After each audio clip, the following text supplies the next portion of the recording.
Rahim. So, Surah al-Naas, Makkiyah. So before we read, we're going to just remember the brief background regarding the surah. So last lesson we done Surah al-Falaq, and now this lesson Surah al-Nas. Just going over the brief recitation of how to read the surah with basic tajweed and the rules of tajweed. So we said that, Tia, why was this surah revealed?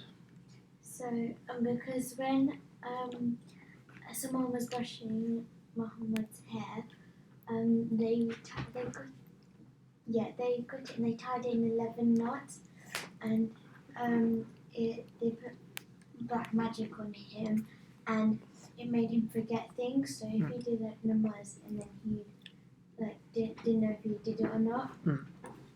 Okay, so it's because of the black magic, isn't it? And so these two surahs were revealed to break the black magic. So in these two surahs, we're asking Allah to protect us from. So in this surah, we're asking Allah, قُلْ أَعُوذُ بِرَبِّ النَّاسِ, say, I seek refuge from the Lord of mankind, مَالِكِ النَّاسِ, the King of mankind, إِلَهِ النَّاسِ, the God of mankind, or the deity of mankind, مِنْ شَرِّ الْوَسْوَاسِ الْخَنَّاسِ, from the evil of the retreating whisperer, الَّذِي يُوَسْوِسُ فِي صُدُورِ النَّاسِ, he who whispers in the hearts of man, مِنَ الْجِنَّةِ وَالنَّاسِ, from amongst the jinnat and the nas, and the people.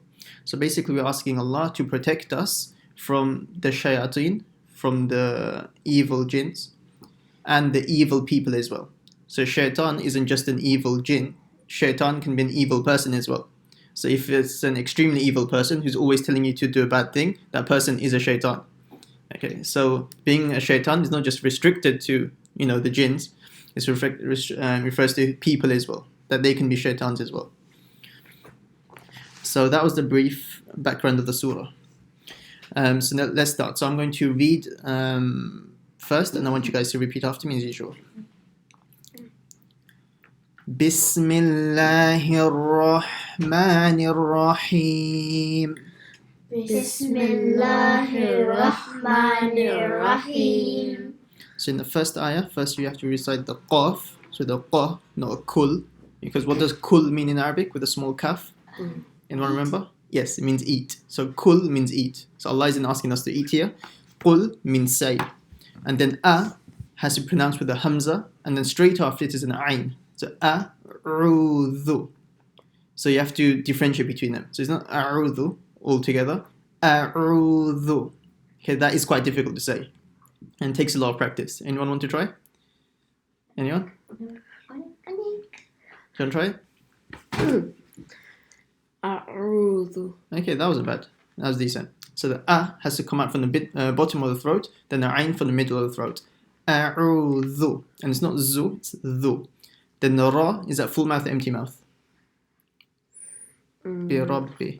Full mouth. Full mouth, because it has a fatha. And then the ghunna on the nun. What's the ghunna rule? That you have to keep it on the na for a few seconds. Yes, so it's just a nasal sound, isn't it? From the nose for duration of one alif or two harakas. But when does the ghunna happen? When there's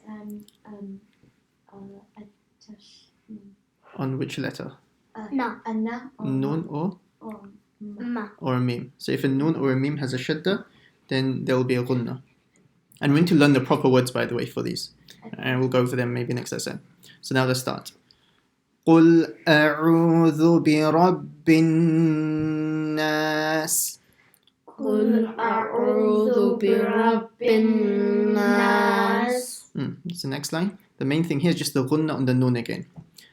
مَلِكِ النَّاسِ. مَلِكِ النَّاسِ. So just very quickly, the ghunna rule is, by the way.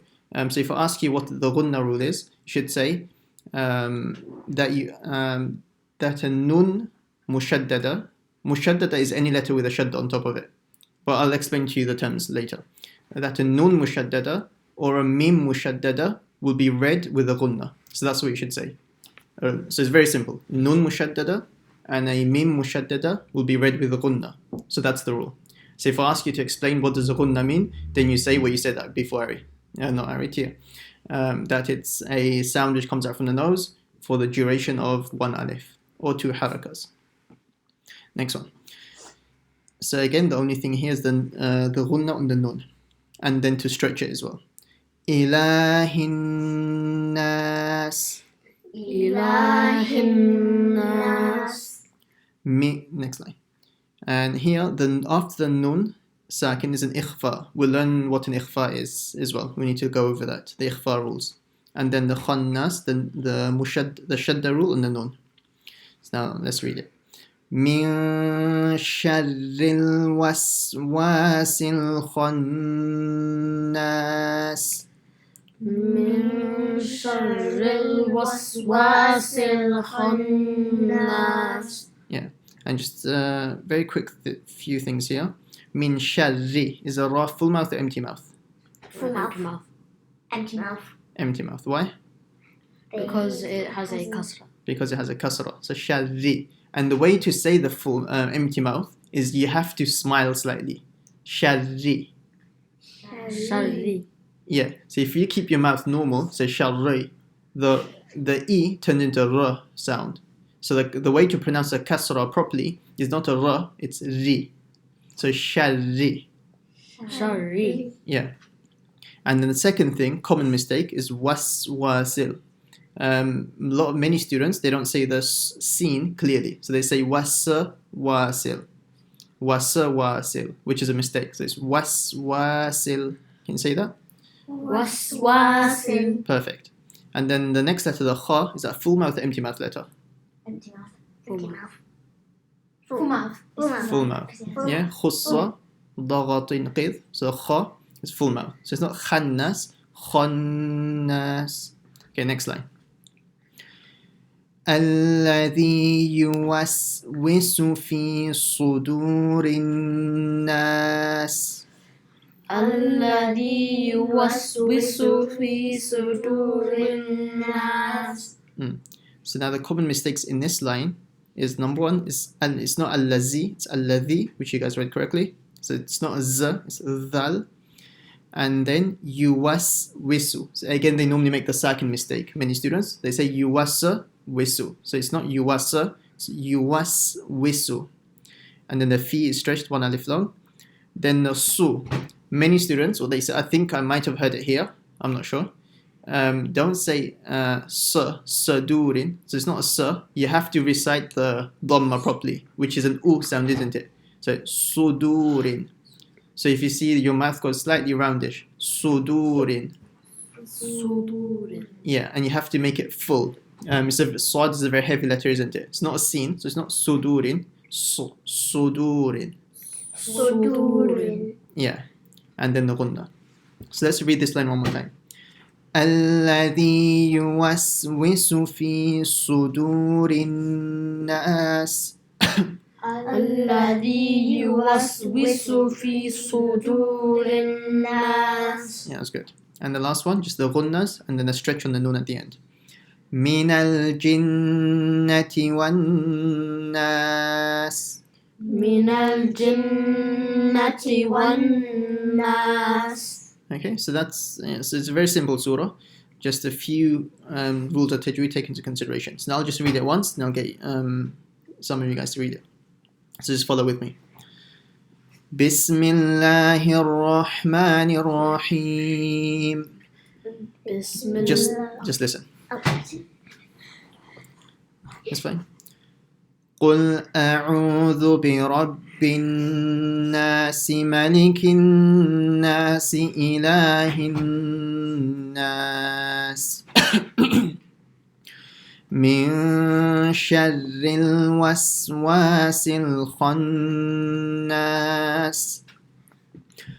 الذي يوسوس في صدور الناس. So let me repeat that again. Sorry, my throat. الذي يوسوس في صدور الناس من الجنة والناس. Okay, so that's the surah. Who wants to repeat it? I want to go first? Okay, you can start. بسم الله الرحمن الرحيم. Say the ha bit more. Rahim. رحيم. قل أعوذ برب الناس ملك الناس إله الناس من شر الوسواس الخناس الذي يوسوس في صدور الناس من الجنة والناس. Well done, that's very good. Just one suggestion, just make the, it's not a mistake, just it would sound a bit better if you stretched it a bit more. Nas, Khannas.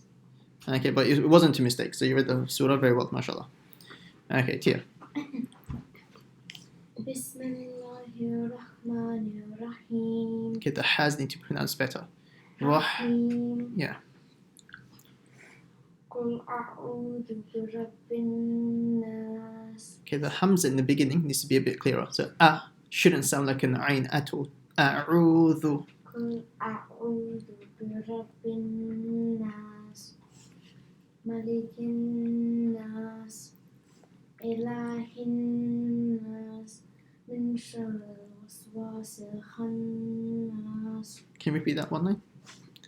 Min sharril. من شر الوسواس الخناس الذي يوسوس في صدور الناس. Read the scene a bit, the scene with the sukun. Just read that a bit clearer.